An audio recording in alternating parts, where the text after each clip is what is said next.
ரமேஷ், சுரேஷ் 2 பேரும் வந்து அண்ணன் தம்பிங்க.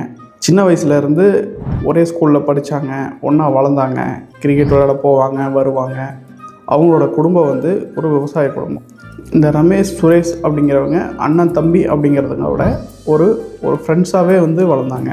இந்த ரமேஷ் வந்து தன்னோட தம்பியோட படிப்புக்கு அவர் தான் வந்து வேலைக்கு போன பணத்திலிருந்து உதவுறாரு.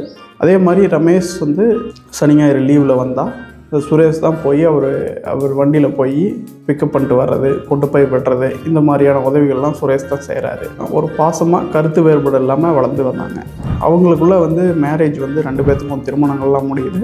அவங்களுக்கு குழந்தைங்கள்லாம் பிறக்கிறாங்க. இந்த காலகட்டத்தில் அந்த சொத்து பாகப்பிரிவினை அப்படின்னு ஒன்று நடக்குது. இந்த பங்கு பிரிச்சுக்கிறாங்க. அந்த பங்கு பிரிச்சுக்கிறதுல ஒரு கருத்து வேறுபாட்டில் ஆரம்பிக்குது. பிரச்சனை, வாக்குவாதம், கைகலப்பு அப்படின்னு பெரிய சண்டையில் முடிஞ்சிருது. அவங்க 2 குடும்பமும் பேசிக்கிறது இல்லை. ரமேஷ் சுரேஷ் 2 பேரும் பேசினா நல்லாயிருக்கும் அப்படின்னு அவங்க 2 பேர்த்து மனசுலையும் இருக்குது.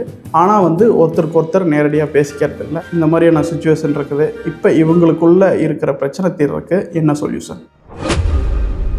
இந்த மாதிரியான சூழ்நிலைகளில் செயல் தான் கை கொடுக்கும். செயல் என்ன செயல்? நேராக பேசுகிறது, இல்லை ஃபோனில் பேசுகிறது. அண்ணன் தன் தம்பிக்கிட்டேயும் தன் தம்பி அவன்கிட்டையும் ஃபோனில் பேசுகிறது. அந்த செயலையுமே வந்து சுரேஷ் செஞ்சார். செஞ்ச உடனே ஒன்றா பேசிட்டாங்க, மீண்டும் சேர்ந்துக்கிட்டாங்க.